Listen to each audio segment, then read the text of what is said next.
Welcome in to sportsbookreview.com. This is the College Football Show. I'm Gary. And I'm Chris. Today's show, we're going over the SEC East. We're talking over-unders. We're talking previews. We are going to break down every single team. If you have not already, go back and watch our SEC West preview. We've done one on the ACC. We've done one on the Big 12. And any conference that is playing this year, we will finish up one of those as soon as we get finalized schedules and whatever else is going on. But in the meantime, go do us a favor. SBRpicks.com/NCAAF is where you need to get your content. Go and check it out. All of our stuff is over there, along with a ton of other written content on picks and previews and everything else for this upcoming college football season. Make sure that you like the video. Give it a thumbs up. It's right down there at the bottom. Go to the links that are in the description there, and you will find a lot more pretty amazing stuff down there. So subscribe to the channel. Knock that stuff out. And let's go ahead and get this ball rolling. The first team on the docket is the Florida Gators. That would be Dan Mullen's team under his third season here. Billy Gonzalez and John Hevesy are listed as the offensive coordinators. It is their third season as well. I think everybody knows this is Dan Mullen's offense. Defensive coordinator is Todd Grantham. He is also in his third season, and you don't really hear much about Third and Grantham anymore. You know, you heard it at Georgia, you heard it at State, you heard it at Louisville. You don't really hear it at Florida anymore because they just don't seem to give up those third downs. They've been really successful in the first two seasons. Their win total for 2020 is set at 7.5. The juice is minus 115 on both sides. So it could go either way. Who knows, right? The schedule got a little bit more difficult. They had to pick up Texas A&M, and they had to pick up Arkansas. So yeah, A&M is kind of that half game there. We're trying to figure out who was going to do what. They went 11-2 last year, went 10-3 the year before that. Odds to win the division now sit at plus 105. So it's right there between them and Georgia. It's just who's gonna step up and get it knocked out. 65% returning production. That is 63% on offense and 67% on defense. That is middle of the SEC, roundabout. But that's okay. They are projected favorites in 9 games. They've got a talent advantage in 7 games. Their projected win total, according to the advanced analytics guys over at CFB Winning Edge, is 7.42. Key players, number 1 on this list, Kyle Trask. That's the quarterback. As soon as Felipe Franks went out last season, Kyle Trask came in and was a stabilizing force that just improved the team. It was kind of crazy to see. Were we together during that game, or were we just texting during that game? We were texting during that game. Okay. I know we were in close communication because I had Kentucky money line, and I had Kentucky money line kind of big. Yeah, I remember. And I was just counting that check. I'd already spent that money in my head. Kentucky was dominating this team. Yes. And as soon as Felipe Franks went down, I said, oh no. Oh no. And you never want to see somebody get hurt. And I really didn't want to see somebody get hurt because I knew as soon as this guy went down, I don't know who the backup is. I knew nothing about Trask. Well, and Terry Wilson went out too. So like I knew this guy's going to be better than Felipe Franks. Yes. And well, because he doesn't take as many risks. He's a better decision maker, et cetera. He's not as talented. He's not as athletic. They chipped away at that lead. Oh, yeah. Just methodically, just clip. Yep. Clip. Yeah, you were pretty irritated about that. And I was just slowly bleeding out, and I knew it was happening. You know you're going to die. You know you're tearing the ticket up. It's just when. When is it going to happen? And it was just torture. Oh, yeah. Oh. So Kyle Trask is the quarterback. He is the number 1 key player. He is what makes this whole thing tick. Number 2, as far as key players go, is wide receiver Trevon Grimes. Okay. And then number 3 is linebacker Brenton Cox, who is a transfer from Georgia. Yeah, that's what I thought you were going with. Yes. Trask, league's top returning passer. We should see improvement from big play wide receivers Grimes and utility guy Kadarius Toney, along with maybe the best tight end in college football, Kyle Pitts. You got to find a running game, but you do have running backs Pierce and Miami transfer Lingard. Defense has to replace some heavy hitters, right? They lose their sack leader, Jonathan Grenard. They lose their leading tackler, David Reese, and their top cornerback, C.J. Henderson. Finished with the number 26 success rate, number 21 in yards per play against, and number 6 in points per trip inside the 40. Incredibly efficient defense. Grantham's bunch looks loaded again, even with only 5 starters back. I think they are at a point, they're not to a Georgia, Alabama level of talent, but you're in Florida. You're going to stumble across somebody that is freakish fast and freakish big and really good at their job, right? But Mullins has never had more talent than everybody else to beat anyway. Agreed, and he's always been pretty good. So imagine with just that much of an upgrade. I mean, you already see it. He won 10 games in his first season. He won 11 games last year. Yep. So the trajectory is headed in the right direction. 2 years ago, Mullen took over the 4-7 football team under Jim McElwain and immediately turned them into 10-3, went 11-2, like I just said. Now, and that's 11-2 after losing their starting quarterback. Like, that's just absurd. With a returning, experienced quarterback, some high-profile transfers, and a roster that actually knows how to win now, can they actually get over the hump and win the SEC East? I don't know that they have enough talent to be able to beat Georgia yet. They haven't in the first 2 years. But sometimes coaching can overcome those other deficiencies. I don't have them there yet. I've got them at 8-2. But one of those losses I've got to Georgia, and I mean, we'll see. I don't think that they can win it yet. I think they can tie for the SEC East, but I think they're going to lose that game to Georgia because I think it just matters more to Georgia. Georgia's more talented. We'll see. I mean, obviously, I have been wrong about a lot of things before, and it is likely I will be wrong about things again this year. But I've got them at 8-2, and I think that that's a really good year with this schedule. So I don't have them winning the East yet, but I mean, they are still making strides in the right direction. What are you rolling them up at? I got them 9-1. 9-1. I think this team is really good. I think this is the best team Dan Mullen's ever had, and I think Dan Mullen's the best coach in this division. And I don't think that's close. I think you might be right. Now, I don't think he's the best recruiter, but as far as But X's here's and the O's, thing: Dan doesn't recruit. Yeah, no, you're right. Like it's not that he's bad at it; he just doesn't do it. He doesn't care who you give him. He can walk into any of these 14 locker rooms, and in 2 years, greatly improve every one of these teams. That's true. That is true. I mean, he's the only coach, by the way, outside of Mike Leach, that I think has the ability to do that. I think everybody else needs talent. I think he doesn't need talent. I've seen him do it. I've seen him take some kind of mediocre teams in Starkville and be really good. Oh, yeah. Really good. Well, I mean, he establishes a winning culture. And he doesn't care. He gets guys to believe in themselves. Are you a pocket passer? Or can you run the football? He's had quarterbacks that couldn't throw at all. We're just virtual running backs. And it didn't matter. They had some of his best seasons with those guys. He didn't care. Tell me what you're good at. I'll build an offensive game plan around you. Yeah. Yeah. Okay. There are very few people that have that ability. And this is Mike Leach at least needs a quarterback to be accurate. Dan doesn't even need you to be accurate. No, you don't even have to be good. You just have to be good at something. He'll find a way to make you successful. It's very Bill Belichick-ish. Yeah. Right? I think Dan's a hell of a football coach, and it's taken a couple of years to get over that hump. But the difference in coaching against him and Kirby is not close. Yeah, I think you're right. I think you're right. We will move on, and since you brought him up, let's go ahead and discuss Kirby Smart and the Georgia Bulldogs. Kirby Smart in his 5th season at the helm in Athens. Offensive coordinator is Todd Monken. He's in his first year now.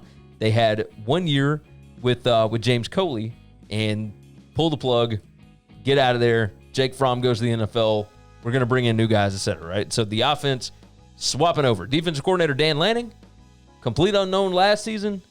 This year in year 2, he got a $500,000 pay bump. He's up to $1.25 million as an assistant. Not too shabby for a guy that was a position coach not that long ago. Win total for this team for this season is actually higher than Alabama's win total.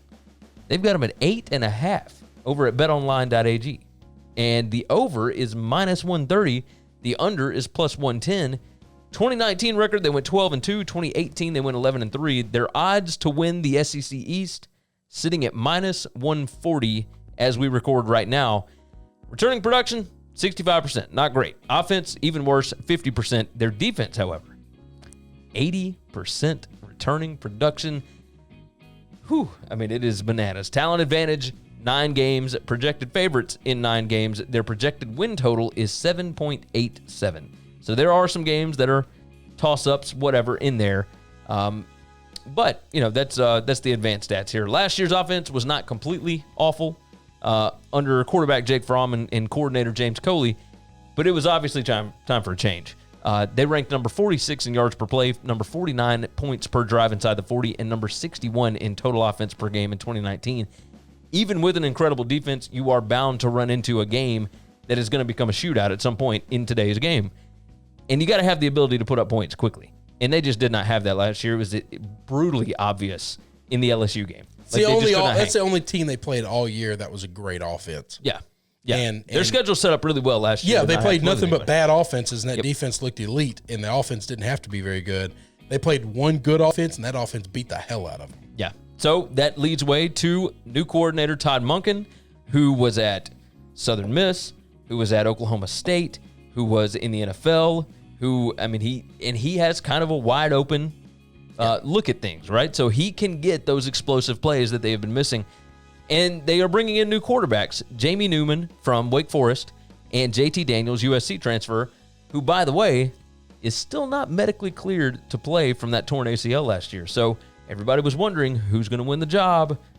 We're already in camp, and one of them's not medically cleared. I think it's obviously Jamie Newman at this point. Probably Newman then. There is obviously talent here, but a new coordinator, new guy under center, only 2 returning starters, 50% returning production, no spring ball to get acclimated. It could take a little bit for this unit to gel, right? Especially with an offense like Monken's that you got to get comfortable with your receivers. You got to get that team chemistry going on that side of the ball. And here's the problem with that. Georgia opens at Arkansas. I want you to listen to this slate. Coming in hot. Auburn, Tennessee, at Alabama, at Kentucky, Florida. And then they close out with basically nothing, at least for them, at Missouri, Mississippi State, at South Carolina, and Vandy. I mean, you can chalk all those up.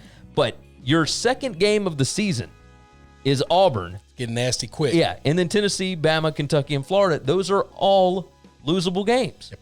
Now, Georgia, other than the Alabama game, is going to massively out-talent all of those teams. So they should be able to win the majority of them. But the Auburn game can get a little squirrely quick. The Alabama game, they can absolutely lose that. The Florida game, they can absolutely lose that one. The Kentucky game can get squirrely if things don't go right in those first games. You start out Auburn, Tennessee, and Alabama, you've left everything on the table, and then you have to go to Kentucky. Well, we got the situation where Jamie Newman comes in. Jamie Newman hits a couple of really good defenses. Yeah. Doesn't look great. Do you ride with him? Do you switch to JT Daniels because he'll probably be cleared by then? And then are you playing some weird platoon game? Your offense never gets cohesion. Your offense never gets consistency. We could see. Oh, yeah. Listen, in a world of football in COVID, this is one of the most chaotic offenses we're going to see in the conference. And especially for one that actually has expectations. There are others that are going to have problems, Arkansas, whatever, but they don't have any expectations. This team does. Oh, yes. Oh, major league. I mean, they are expecting a national championship sometime soon.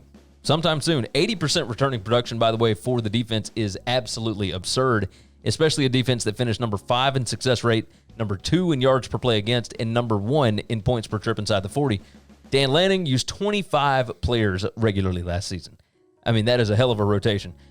They rotated every position except for safety, which means there is a ton of experience. They are going to lean heavily on this unit again while the offense tries to get into a rhythm.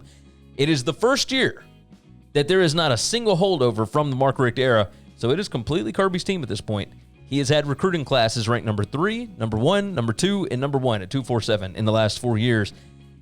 Look, the obstacle here, like I said, is going to be the schedule. For a brand new offense, you would hope that stretch would be later in the season, but it is right out of the gate. Look, I have got Georgia at 8-2, and I've got them winning the SEC East. But I mean, I couldn't see lower than maybe 7-3 if things really go bad early. So 7-3, I think, is just.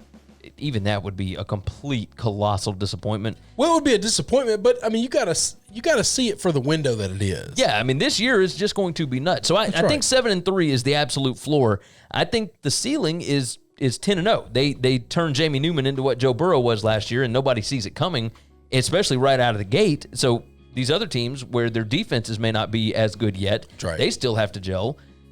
Maybe they take advantage of that. And if they do, you get through that early slate, I mean, the back end is nothing. So 10-0 is absolutely the ceiling. 7-3 is the floor. I've got them at 8-2. I think they lose a couple of toss-up games there. They lose at Alabama, and then I've got them beating Florida, but I could see them losing to Auburn. I could see them losing to Tennessee. There's any number of things that could go. I've got them 8-2 as well. Yeah, I don't have them winning the conference. I had Florida going 9-1. Yeah. And so I think Georgia is going to be just fine. I think they absolutely could be 7-3. That wouldn't surprise me. I think it might surprise me a little bit just because of the talent. I mean, they got so much talent. But either way, coaching has to matter. Yeah, especially in a year like this. I know people give me crap about this take all the time, but he's going to get out coached in over half of these games. He's just got talent. Yeah. Okay. I mean, we've watched it happen. Oh, we have absolutely watched South Carolina is not close to this team. South Carolina went in and beat them, and they did it with their third-string quarterback. Yeah, that's... you see what I'm saying? And this is not one of those win one for the Gipper, just miracle games.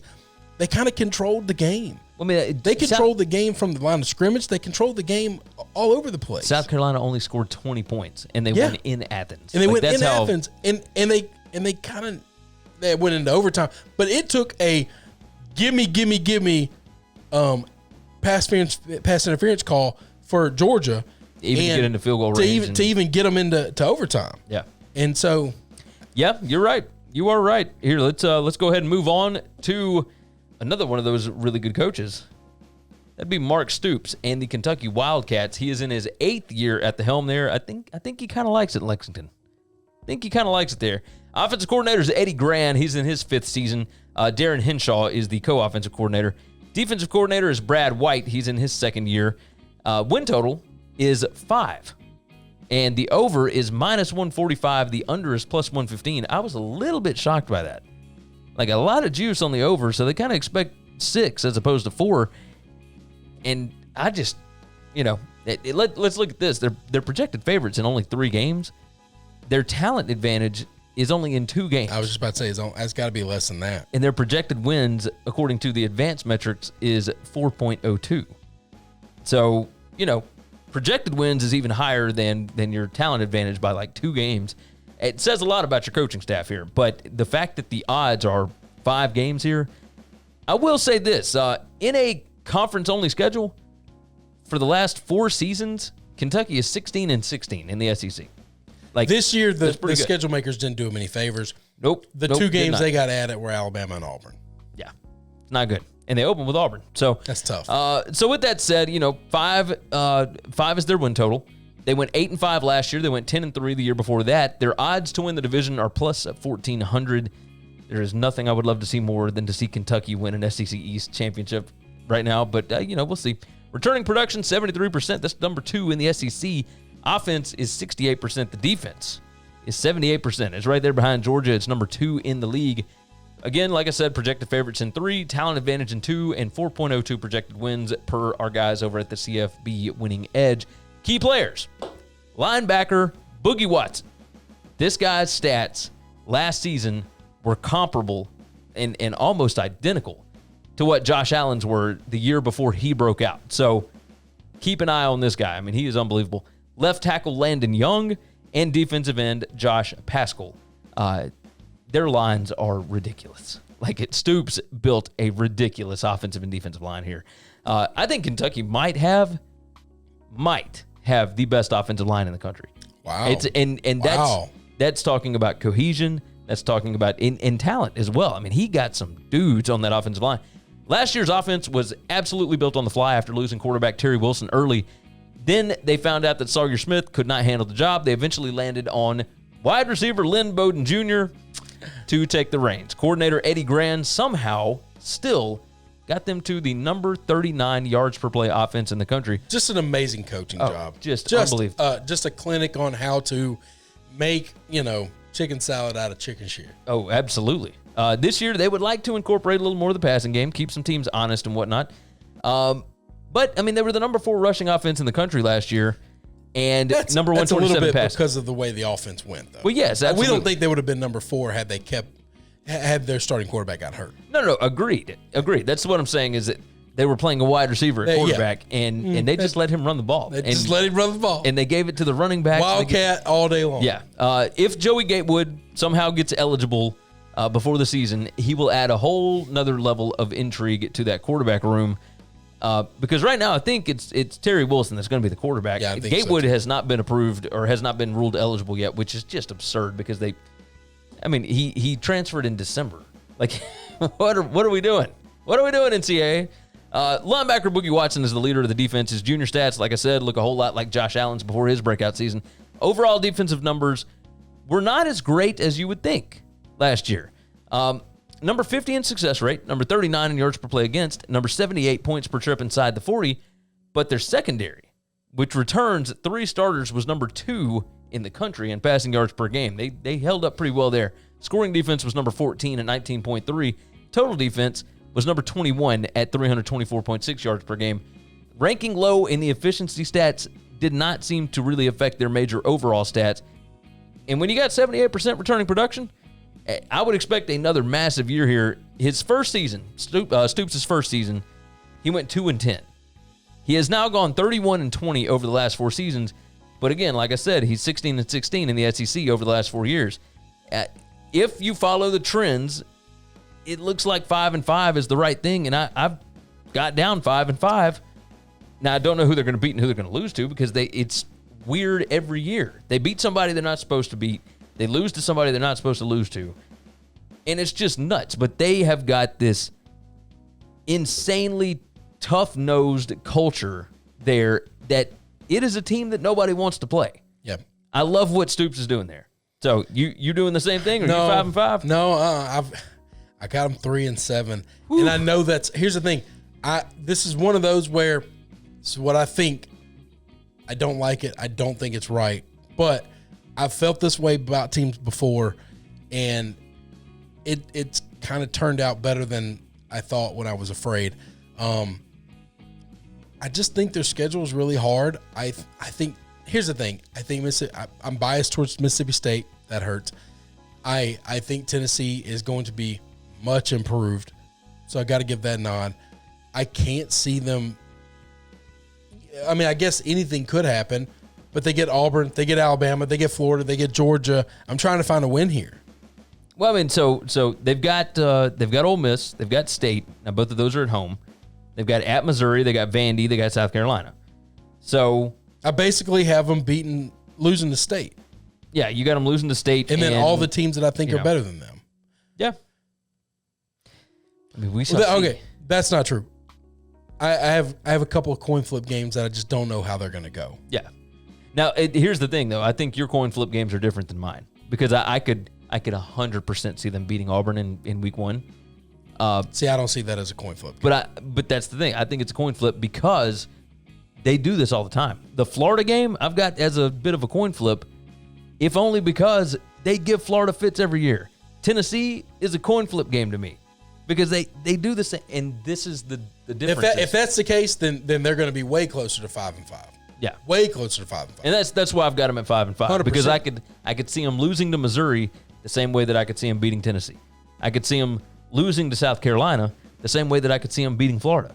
You know, I don't. If know I what had to make go, of this I would go 4. I'd go 4-6. I'd go 4-6. I'd probably give them one more coin flip game than. And if that's the case, if you got them going under the 5, you can. I do have them going under the 5 though. Well, then you can get plus 115 right now. I do have them going under the 5. So, we will do another video, by the way, of our favorite regular season win total bets. So stay tuned for that one. Of course, make sure you are subscribed to the channel. Give this video a like, of course, and share it out for us. And you can always find our content over at sbrpicks.com/NCAAF. Let's go ahead and roll into the next team, and that would be the Missouri Tigers. Brand new head coach, Elijah Drinkwitz.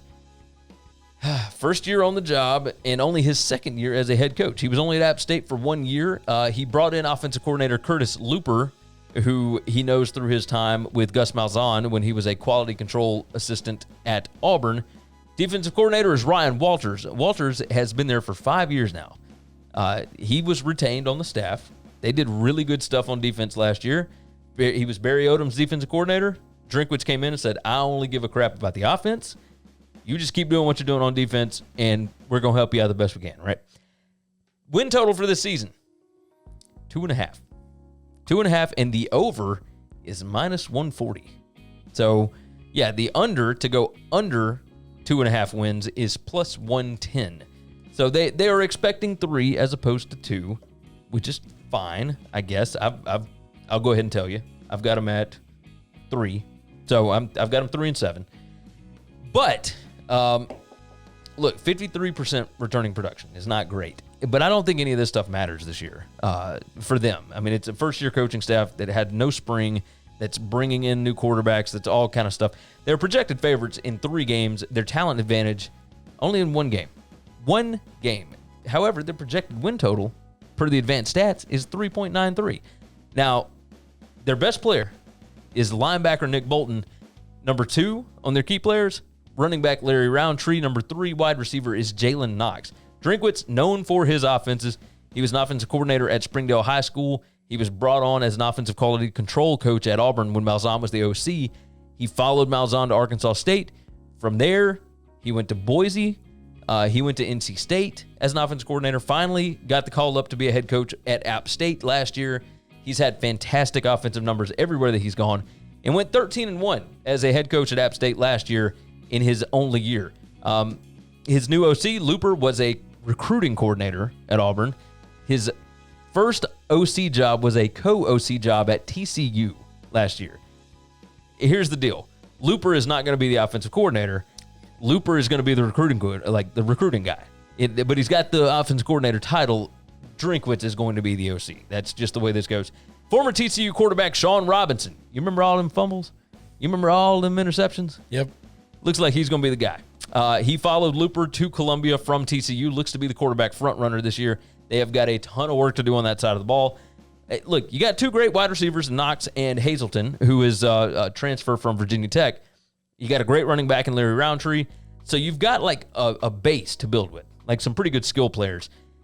But, man, their efficiency last year was just atrocious. And we probably should have seen this with I went blank. What's the former Tennessee coach's name? Dooley. Yeah, okay. Derrick Dooley. I mean, he was the OC the last 2 years. So first year was really good with Drew Lock at quarterback.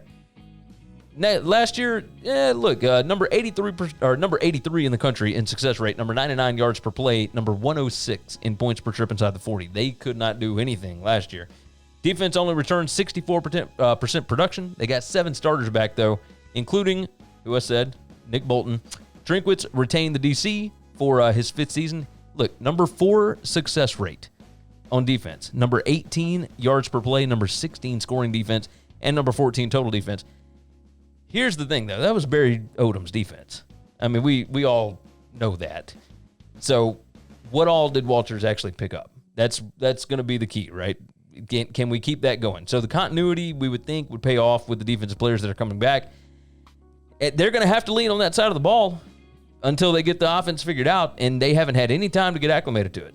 Like, that's the weird thing. Moving to a conference-only schedule absolutely crushed these guys. Crushed them. They got LSU and Alabama added to the schedule, and they took off all their easy non-conference wins. So they had a major advantage over their 4 non-conference games. They had like a 6.5 win total, or 6 wins, or whatever. That dropped all the way to 2.5. I mean, 6 wins down to 2.5 just because of this schedule.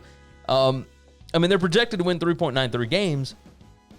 I've got them winning 3, which is still the over, but this is going to be a rough year. Rough year in Columbia. So, how do you feel about old Eli? This stinks like Chad Morris. You think so? Yep. He's got virtually a worse resume, but the same resume as Chad Morris. Yeah, pretty much. Identical. Just not as much experience. Just with less experience. And he's taken over a far less talented team, I think, than Arkansas was when Chad took that over. So, maybe I'm right about that, maybe I'm wrong about that. Irrelevant. I think this team could go over. I got them getting 1 win. One win. No chance in hell they're getting 3. That's just not happening. You don't think so? No. I mean, I will say this. They're Not opening happening. 3 games, Alabama, at Tennessee, at LSU, and then they finally get Vandy. I'm telling you, man, I'll take the coaching matchup at Vanderbilt over this. I think this team is a lot better than Vanderbilt players on the field. I'll take that coach down there over. I'll take this coach and staff. Okay. I had no idea that you felt that strongly about this guy. Yes, they're not good. They're not good at football. They haven't been good at football. And his resume says he took over a juggernaut at Appalachian State. Oh, 100%. He sat in the king's chair for 1 year and won 13 games. And we crown his ass with a Power 5 SEC job? Well, I will say this. Are you kidding me? No, Missouri struck out on a lot of coaches. I'm sure. You know why? Because you can't recruit in that state because they don't have any homegrown talent in that state. And any homegrown talent you do have is on the first thing smoking out of the state. It is true. That's problem number one. The transfer quarterback that you brought in is not good at football. The problem is you're bringing him in to play football. Yeah. These are issues. You've got an OC that you brought in. Now, it's not his offense, but he's not going to help you run the offense. He wasn't great at running the offense there. No, he didn't run the offense at TCU. I mean, he's a recruiting guy. That's what Looper does. I understand that, but guess what? This ain't Dallas. No, you're right. You are so right about that. So call me in 3 years when they're hiring a whole new staff, because I think this stinks of Arkansas. It might. I think this stinks of Chad Morris. I could be big wrong, but I'll take my money is going to be that this won't work in the SEC. You know what? Where you got 3 wins is crazy to me. Just I will say this. Smoking something. I believe in this defense a That's little more. insane. That's just insane. But, well, I'll tell you what I got. I've got them beating Vandy. I'm sure. You got them beating Vanderbilt, South Carolina. And they play Arkansas, and then one of either South Carolina, Kentucky, or Mississippi State. There's just no way they're beating any of those teams. I just, There's no possible way on earth they're beating any of those teams. You just sold Kentucky so big, and then you think Kentucky could lose to this team? I mentioned it in the thing that I could 100% see them losing to Missouri and also beating Florida, because there's a world in which they might beat Florida. There's not a world in which I see them losing to this team. Maybe so. I think the coaching matchup, Kirby Smart is glad Drinkwitz is here because he's finally got a coach he can out-coach. I don't know, man. I think you might not be giving enough credit to Drinkwitz. You said, let's go back 3 years ago. You said the exact same things about Chad Morris. I remember this night. I remember the night we recorded, and I remember all the smoke you blew about how Chad Morris, it's going to take time, but he's going to change things because look how good of an offensive guy he is. He is out of his depth. I'm gonna have to go find the tape on that. I don't think I said. I think we were both in agreement that we didn't like that hire. But either way, I don't know how it's any different than this hire. We might not have liked it as opposed to did we like Chad Morris over Brett Bielema? That's a different conversation. No. I didn't think it was a good fit. There's no difference in this fit and that fit. Yeah, I don't think it was a good fit. Like I never said that the Morris hire was, and I didn't say that this one's a good fit. Like they ran out of options. So I'm willing to give him the benefit of the doubt because I think he knows a little bit about this conference at least, and he understands that you got to be able to get players, and that's where Looper comes in. He's gonna need to know a lot more about this conference. Yeah. Now I know a lot about this conference. I can't go coach one of these teams, Gary. That's true. That is true. Here, let's talk about another one of your favorites. That would be the South Carolina Gamecocks.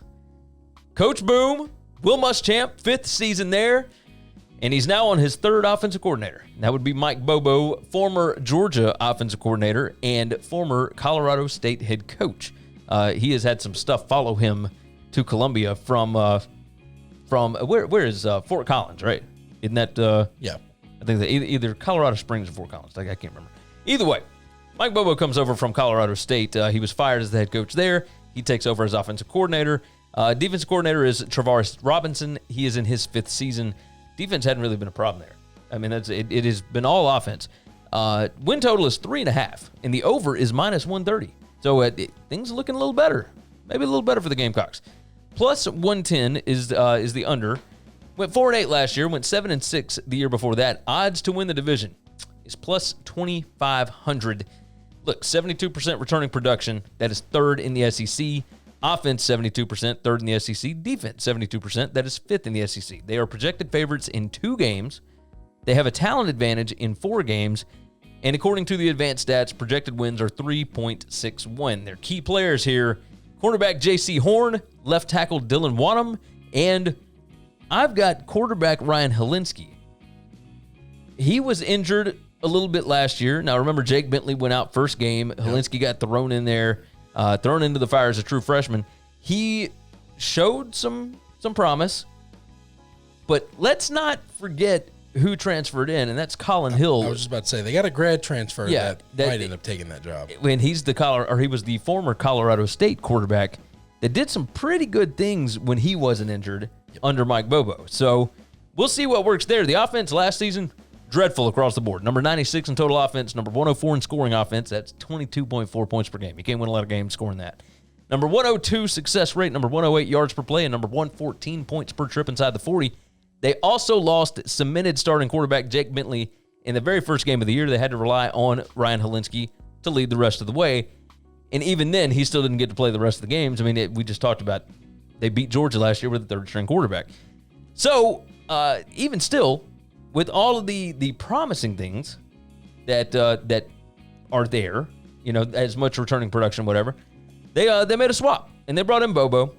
He has already drawn some rave reviews for his redo of the playbook. But there's not a lot to work with here. Like, don't let the numbers fool you, at least not the returning production numbers. Look, they lost all 3 leading running backs from last season. Then they lose just this week. Incoming stud freshman Marshawn Lloyd. Helinski had injury issues last year. Colin Hill, the grad transfer quarterback, has had injury issues. Wide receiver, one of the all-time best wide receivers, Brian Edwards, that they've ever had on that campus, he is gone. This is a team that only scored 1 touchdown in their final 3 games. Now, that was against App State, A&M, and Clemson. But that's what you face in the SEC. Like, you're going to have to deal with that. Yes. And they could only put up 1 offensive touchdown only 1 touchdown period. It's just ridiculous. The defense was good. The offense was so bad they could not carry the load of the entire team. The efficiency metrics need improving. Number 45 in success rate is okay. Number 56 in yards per play against. Number 34 in points per trip inside the 40. They're definitely better than what the offense was doing, but in and of itself was not great. That's not enough to just completely carry a team. The line is going to lean on defensive end Aaron Sterling to get pressure. The secondary's biggest weapon, like I mentioned, cornerback J.C. Horn. Things never seem to be easy for Coach Boom in Columbia. They just never do. They've got some recruiting momentum. You combine that with the coronavirus situation, it looked like this was a make-or-break year. It looks like he's probably going to be there at least another couple of years thanks to recruiting success and whatever else. I hope so. Where are you seeing this team? I think the best I'm looking at is 3-7. That's exactly what I've got them. And I've got them at 3-7. That's a little bit hopeful. I think realistically, 2-8 wouldn't surprise me. I don't think that's that hopeful, especially with the win total set at 3.5, and the under is juiced at plus 110. Well, that's what Vegas thinks, but they're just Vegas ain't wrong a lot. No, but I don't know that it's a wrong thing. I think they're trying to get people to bet one way or another thing. Maybe so. Anyway, but hey, we're both getting plus odds on the under. Yeah, and I'm gonna go with the under. I want Muschamp to do well. I do too. But I do too. I respect the hell out of Coach Muschamp. He's one of my favorite coaches for an entertainment value. He's always really good. I think he's a good coach. I think he's an elite defensive mind. Yes. And I think he's struggling at South Carolina to find somebody who can run the offense. Oh, 100%. This is a guy who should have picked the phone up and called a Kendall Browse a couple of years ago. Oh, yeah. Oh, yeah. When he was at Florida Atlantic, I guess the draws of Florida State would have probably taken that job over South Carolina, but in hindsight, maybe not. So I really hope Bobo can come in, bring some stability to this program. They give him enough time. I think the way he has handled the coronavirus and the loyalty to his staff and the school, I think you're not LSU, Florida, Auburn, Georgia, Alabama, win now, expectations crazy high, extremely highly compensated coach. I think their expectations are a little lower, and the loyalty I'm talking about is giving money back. Yeah. And it wasn't to the school. He took the pay cut, but they asked all of the coaching staff for football to take a pay cut. And coach said, I'll take the pay cut for everybody. Yeah. These guys all make the same amount of money. You just take it all from me. That tells me a lot about a man's character. I want good things for him. Yes. I want them to do well. Yes. Marshawn Lloyd is going to be a great player, and I wanted to see him play. Once he gets healthy, I think he's going to be That broke my heart. Just really upset me the other day. So we'll just see. We'll see how they turn out. You know, three wins is all I can come up with, though. Yeah. No, I understand where you're coming from. Let's go ahead and dive into the sixth team here, and that would be the Tennessee Volunteers. Jeremy Pruitt, in his third season, appears to have gotten this thing turned around. Jim Chaney enters his second season, and towards the end of last year, they kind of started to get that offense a little bit figured out. Defensive coordinator Derrick Ansley in his second season, and Jimmy Brumbaugh in his first season as a co-defensive coordinator. Their 2020 win total is 5. So expected to go 5-5. The juice is the same on both sides, minus 115 on each. Went 8-5 last year, went 5-7 the year before that. Their odds to actually win the division, plus 1,400. So they ain't quite there just yet. Look, returning production, 68%. Pretty good. 5th in the SEC. 68% on offense, 69% on defense.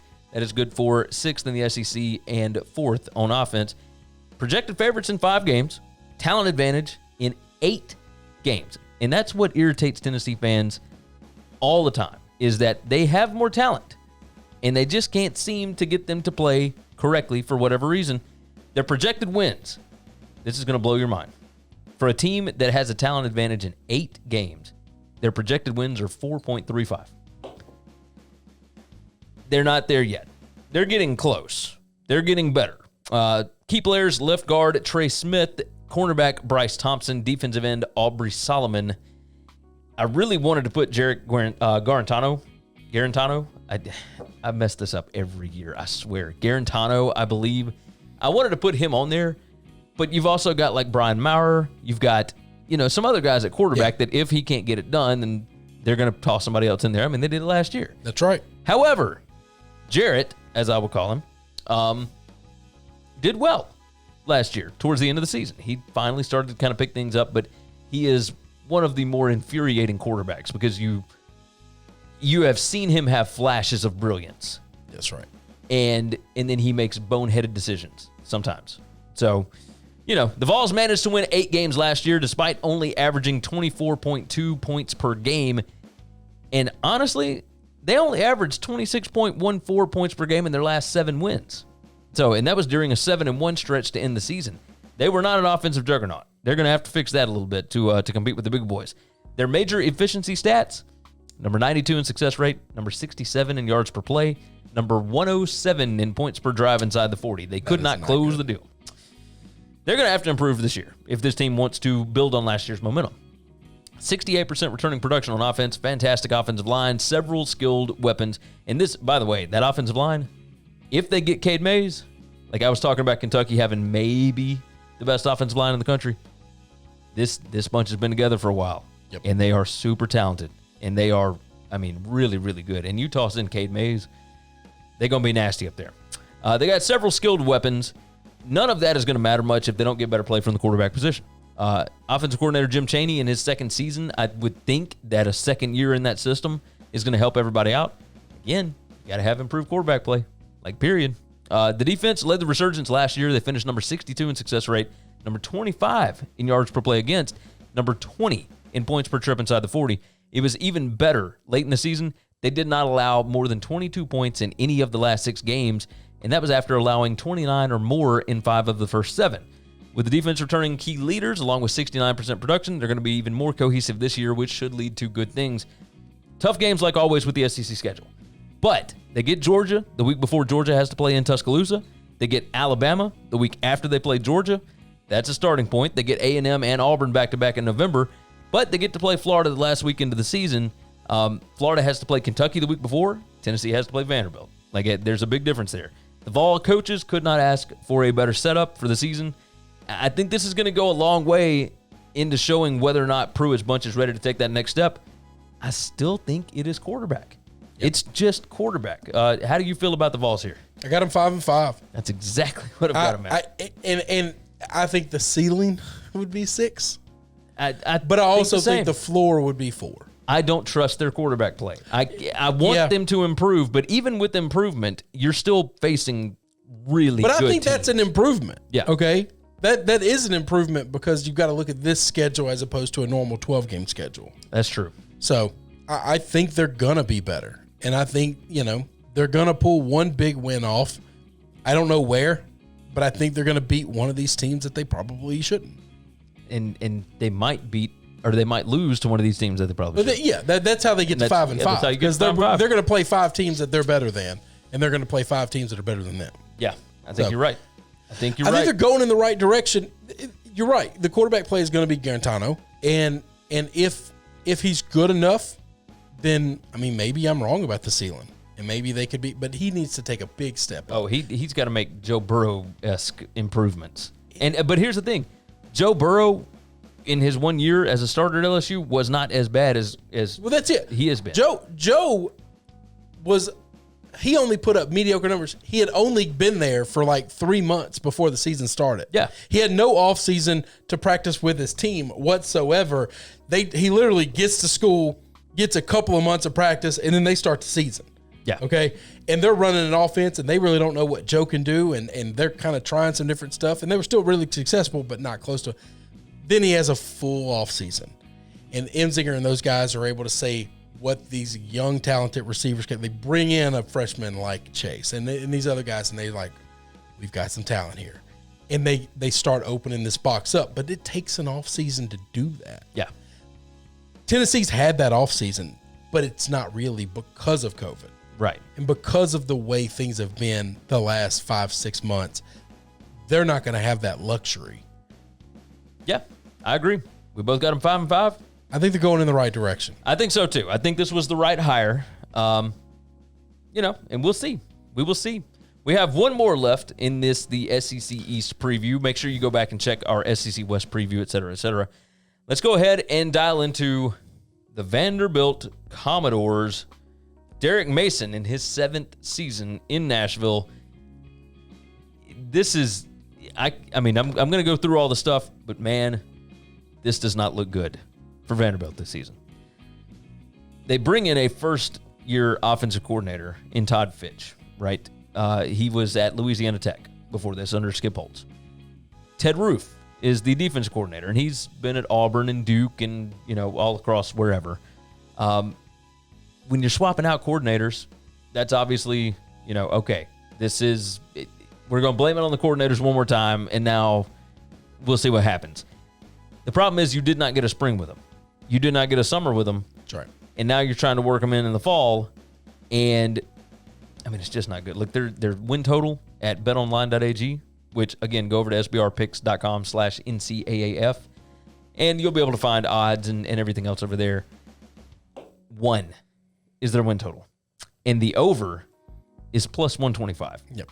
The under is minus 155, which means they really think it's going to go over. Yeah.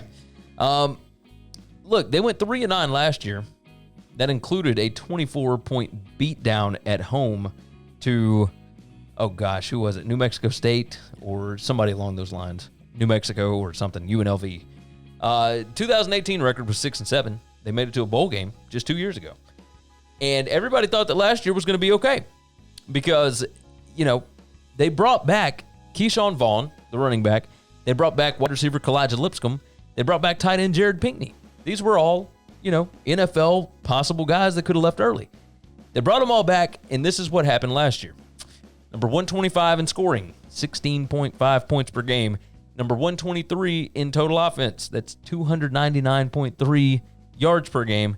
Number 123 in success rate. Number 121 in yards per play. Number 115 in points per trip inside the 40. That was with all of those players. Now you have none of those players. You are likely going to have a freshman quarterback. You replace almost all of your experience at the skill positions. They were returning 3 offensive linemen before opt-outs. So any slight advantage that you had on the line is gone. they've got all these new faces, a new coordinator, a new quarterback, a new everything. Things don't look good here. They already couldn't score last year with all the talent. Now they don't have the talent. That's not good. They're projected favorites in 0 games. They have a talent advantage in 0 games. Their projected wins is 1.01. The way that the projected wins come together is your percentage chance of beating a team. And the fact that they only got to 1.01 is insane. It means, like, honestly, it'd be like if you had 10% chance against all 10 teams. That's really bad. Really bad. Offense, it's only 35% returning production. Defense is 93% returning production. They return all 11 starters. That's a good thing. That's supposed to be Mason's thing. But with an offense that has been this bad, it is tough to keep a competitive defense. They were number 121 in success rate, number 117 in yards per play, number 80 in trips, points per trip inside the 40. The Commodores gave up 31.8 points per game last year, which means that even with that offensive firepower that they had, even with the skill talent, they were outscored by an average of 16.3 points per game last season. That's not a good average. They were really young last year, so there could be slight improvement on the defense. I don't know what it says about, you're bringing back all this production and you bring in a brand new defensive coordinator who is an experienced defensive coordinator. Ted Roof's been around everywhere. Yep. But, man, there's just not much to say. I mean, you've lost multiple starters to opt-outs. You don't have a single talent advantage in any game on either side of the ball. You have to break in a new coordinator on offense, a new coordinator on defense. You're breaking in a new freshman quarterback that didn't have a spring. Last year's win over Missouri bought Derrick Mason an extra season. The virus stuff might buy him another season. He's still likely to be in charge in 2021, and I don't think they win a game this year. I think they go 0-for. Yeah, I think, and I hate that. I think I got him going 0-for also. Here's the deal. We've talked about this with Vanderbilt. James Franklin was an elite recruiter. Oh, and yeah. He went into a school like Vanderbilt, and he found a way to get talent. And you should be able to sell Nashville. No, selling Nashville is not hard. It's getting kids to come play in the SEC at Vanderbilt because you're going to get the hell beat out of you. You just know that. Yeah. I'm going to tell you, we've gone down this hole before. It doesn't help project or predict them this year. This is the perfect, and Franklin is the perfect, not Franklin, Mason is the perfect head coach for this. He needs to go out and get one of these triple option offensive guys because he knows how to build a defense. And if he only had to play defense for 40 minutes a game, 25 minutes a game, then they have an opportunity to beat these teams because every one of the SEC teams are always going to be better than them. Yeah. Even when South Carolina's at their worst, when Missouri's at their worst, talent-wise, they're still just head and shoulders better than those kids. The ACT scores to get into these schools aren't close. Yeah. Aren't close. You got kids at SEC schools. I was one of them, so I can say this, that can't read. Yeah. That's not possible at Vanderbilt. It's really not. You're right. And so I think you need the gimmick. But because he is good at building a defense, and he is a hell of a motivator. When they beat Missouri, afterwards, I was ready to just go crazy for this guy. Yeah. I mean, because he's doing the pregame or the postgame, the passion, the excitement. I'm the man for this job. This is my job. I'm the perfect coach for this. I think you might be. You got to run it. If you try to play their game, listen, you're going to lose every time. There's a great book. There's a great book called David versus Goliath. Right? If you try to play the game straight up, you're going to lose. You have to play it differently. You have to get outside the box, play it differently. If you want to play you want to go to the American, you want to go to the Conference USA, you can play your game. You can hang with all those teams. You want to stay in the SEC, you have to fight differently. Yes. Because if you run a power or a pro style offense, pro style or a spread, you're going to get smoked. Yeah. You get smoked by everybody. You might get smoked anyway, but at least give yourself a fighting here's the thing. chance. You won't get smoked. Well, no, you won't get smoked because the other ball. team will only have the ball a few times, and your defense is good enough to get some stops. Yeah. Yeah. I'm just telling you. If they get rid of Mason. It doesn't help for this preview. It doesn't do anything for the school now. I think maybe they can win a game. And a lot of that's because I just don't respect what Missouri's doing. And I think Missouri's going to really struggle a lot. And they don't play Arkansas. So you don't get Arkansas. That sucks. So the win total is 1. We're both over? Yeah, I'm over. I'm over as well. I would say this. I wouldn't bet it because I never want to bet on a team going over. I will tell you this. I don't care the money. I don't care the odds. I wouldn't bet it. I don't think that there is any chance that they win 2 games. I think I agree with that. And with it only being a game and not a game and a half or anything like that, you can't bet the over. You just can't bet the over. Oh, yeah. All right. That is going to wrap up our SEC East preview. Make sure that you go over to sbrpicks.com/NCAAF to make sure that you get more sports content, or you can just click the links down in the description. We are going to have coverage here all season long. We're going to have more previews. Obviously, we've still got Conference USA that has to put out a schedule, the AAC, the Sun Belt. We're going to have a bunch of our regular season win total picks. We're going to have game picks very soon because we're about to have football.